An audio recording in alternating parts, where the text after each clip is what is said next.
If any film is going to challenge the division created by Rob Zombie's Halloween 2, it's got to be this one.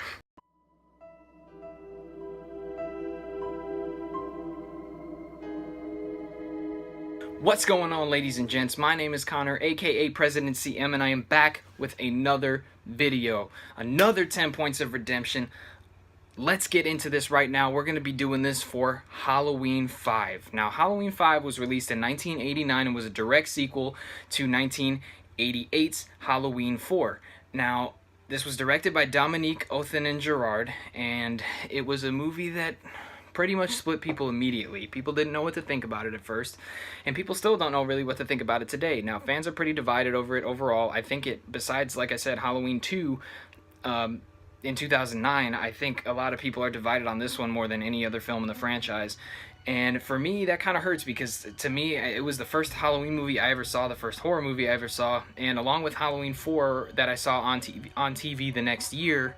I watched it on Halloween during the AMC movie marathon that they have. That movie pretty much changed my life, both of them. Halloween 5 set the course, and Halloween 4 nailed it down. I started to love horror movies, started to get into movies. I wanted to make them then, and really it changed my life for the better. So I have a special place in my heart for this movie, so I thought I would go in and defend it a little bit.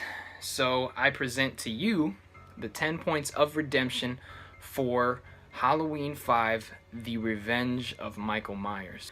Now, point number 1 is going to be the change in style in this movie. Now, it did keep the same general kind of storyline of where it feels like it's in the Halloween franchise. It feels like a Halloween movie still. But they changed it up enough to where it was still fresh. It was much more artistic than the previous movies were as far as what they did stylistically with the movie. I think that it felt different while also keeping that same Halloween feel, which I really like. I like when they take a different route with it. I'm a fan of RZ's Halloween 2 from 2009, as you saw in the previous 10 points of redemption video. So to me, it was cool that they still made it feel like a Halloween movie despite taking some chances and changing some things. And that also goes into the score of the movie, which it's almost like they took the original score from the Halloween films, they changed it up a little bit, made it their own, and I really like that. I think that some of the parts of the score are really amazing. Obviously, I don't like the score when with the cops, that scene. I think that score I think is pretty silly, but I think in general the rest of the movie did a very good job at showing you how to take what they did in the other Halloween movies and kind of make it your own in this movie. Now, point number 2 is going to actually be Michael Myers in this movie. Now, while a lot of people don't like his look in this movie, I think it's actually much better than Halloween 4. It was really cool to see Michael go back to his stalking roots, to kind of stalk along with Tina and Jamie throughout the movie. And adding the supernatural element in Halloween 4, I think they went with it pretty well in this movie, with how Michael had control. I thought that was really cool. They freshened up his kills in this movie. He used the scythe at one point, which is one of my favorite kills of the movie. He had the pitchfork through the back. I thought that was really cool to kind of freshen up Michael a little bit. Went into his creative side a little bit more, which I liked. In the first movie, you see it with Bob and Linda with their kills. And in this movie, you see him keeping the bodies of Max the dog, which I think he kills in Halloween 4, if I'm not mistaken, but I could be wrong with that. And he keeps the body of Rachel and a few others to put in the scene in the attic, and he also puts together that attic scene to get Jamie into the coffin, which all the candles and pictures and bodies, unless the Man in Black did that, but I'm pretty sure that they alluded to Michael being the one to do that. And ultimately, I think it shows his more artistic side that's introduced even in the first movie, with the Bob and Linda kills and keeping the bodies to scare Laurie. I think that's exactly what they should have done with the character. They showed his artistic side just like they did in the first movie. And also my favorite thing that they did with Michael in this movie was they smartened him up. He was a smarter killer. He didn't do a lot of stupid things. He kept himself in the shadows, and on top of that, he used his connection to Jamie. In one of my favorite parts of the movie, as far as showing how smart Michael is, he uses his connection to Jamie to kind of mislead the police and get them away from the scene so he can do what he needs to do. I really like that. I really like the fact that they made him smart, and he outsmarted the police force using Jamie, which was really, really cool. I really liked the fact that they did that.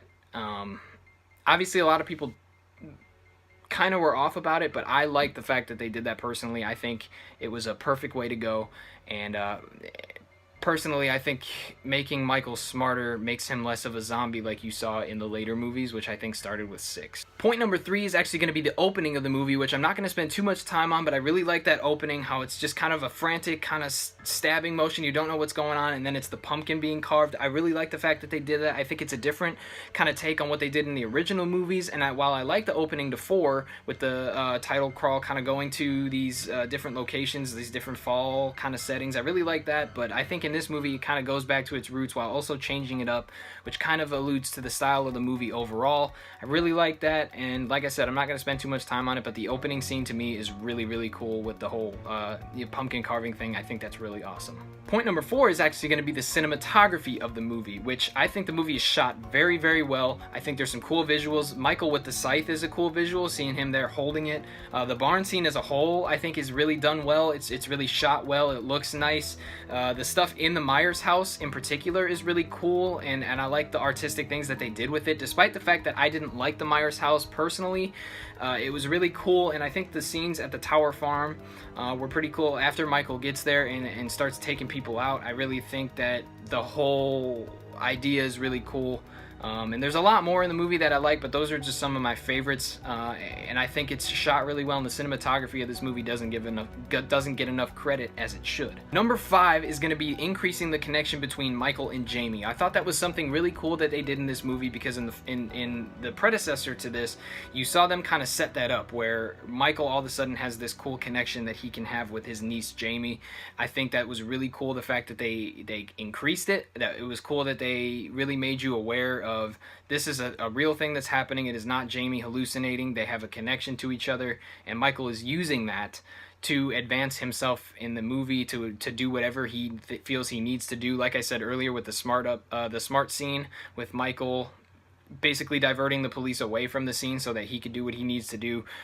Really cool that they increased that connection. I really like the connection personally. It's something that they could have done a lot more with for the rest of the series.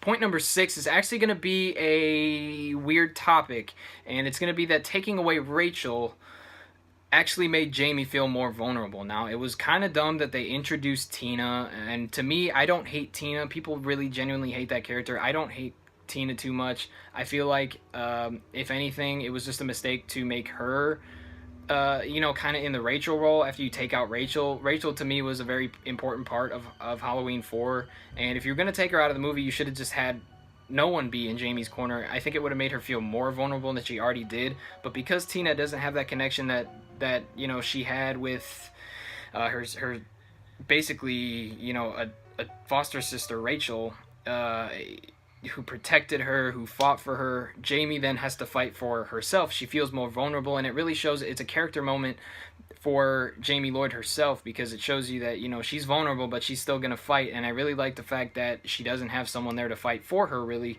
so she kind of has to fight for herself and be resourceful herself. Which is going to lead me to my next point. Point number 7 is Danielle Harris as Jamie Lloyd. Now, she wasn't given a lot in this movie. She was actually given so much to do that I'm surprised she's still decided to do the part, between being mute and some of the strange things the character had to do throughout the movie. But she rocked it. She rocked this movie. She did such a good job in the role. In my opinion, the shining star of the movie, and pretty much what saves it, along with another another character that I'll get into later. But she really made the audience root for her, and by the end we wanted to see her live so bad, and we felt so bad seeing everything that happened to her. She really evoked emotion from the audience, and it's rare that you see a child actor do that nowadays, especially, but even back then, even for a child actor, she did amazing in this movie, and in my opinion is one of the shining stars of it. Point number 8 today is going to be the introduction of the thorn symbol. Now, we all know where this led, and we all know that the Man in Black was a mistake, but introducing a strange symbol that appears on Michael's wrist could have been a franchise-saving decision. In my opinion, you knew everything about Michael Myers going into Halloween 4. You knew that his motivation was going after his family. You knew in this movie he was going after a family member. That's his motivation. But when you see this strange symbol on Michael's wrist in Halloween 5, it starts to change things up. You don't know where it came from, you don't know what it means to Michael, you don't know what it means in the overall story, and I think that's really cool that that was kind of a mysterious thing in this movie, despite the fact that they did add the Man in Black. When you take the Man in Black out of the movie, the introduction of the thorn symbol, whether it's in the Myers house or on the wrist of Michael Myers, was really cool, and despite the fact that we know where it went in Halloween 6 and we know what they did with it later, if you put that movie alone and you put that thorn symbol into view, it could have been something really cool that could have been the new scary thing about Michael Myers, because you don't know his limitations now, you don't know what he's capable of now. Now that you see this symbol, you don't know what it means, and it could have taken the character in a whole new direction, and in my opinion, saved the character from the pitfalls of what it eventually ended up being by resurrection. Now, point number 9 is actually going to be that the movie has a much darker feel than the rest of the Halloween movies. Now, Halloween 2 did a good job of that as well, but I mean more mood-wise dark rather than the actual darkness that the movie was shot in. Halloween 5 does a good job. It's very dark and almost gothic, the way that it was filmed and the way that it was written. I thought that was a really nice choice, and I'm not going to spend too much time on it, but it's kind of refreshing when you watch all the movies at the same time, back to back, and you start with one and you go all the way through the rest of the franchise. Halloween 5 has a really unique, dark, kind of gothic feel, and part of that is the Myers house, which I really did not like what they did with the Myers house in that movie. I like the fact that it was just a normal, simple house, but if you want to leave it as its own thing, it was a creepy addition and it made the movie kind of feel different and dark. So I think that's definitely a plus for the movie, is how dark and almost gothic that it does feel by the time you're done watching it. And point number 10 is going to be the most important point in my opinion, and it's going to be Donald Pleasance as Dr. Loomis. I think he's a plus in every single Halloween movie, and he's one that I have to bring up in this one. I also brought it up in my Halloween 6 Points of Redemption video. He did very, very well in this role. This role was meant for Donald Pleasance, and he loved the role.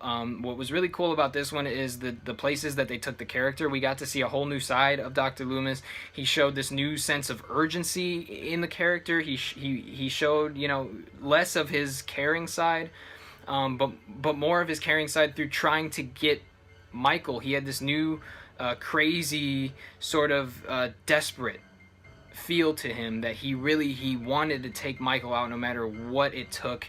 He was emotionally scarred from the events that have happened to him from the first movie forward up to this point, and we see it in the end more than anything that he throws everything into trying to get rid of this character and to end the heartache that this character has caused throughout all these movies, and he really throws everything into it, and he, I think, himself feels somewhat responsible, and so it creates a closure for him, and he gives everything he has, almost dying himself, to take out this character. And I think that's really cool, the fact that they did that with Loomis and made him a more important character in this movie and character moving forward. And that's going to do it for this video today, guys. Tell me what you think of this 10 Points of Redemption video, how you feel about this movie overall. Maybe did I change your mind about this movie? Are you going to go back and give it another chance now?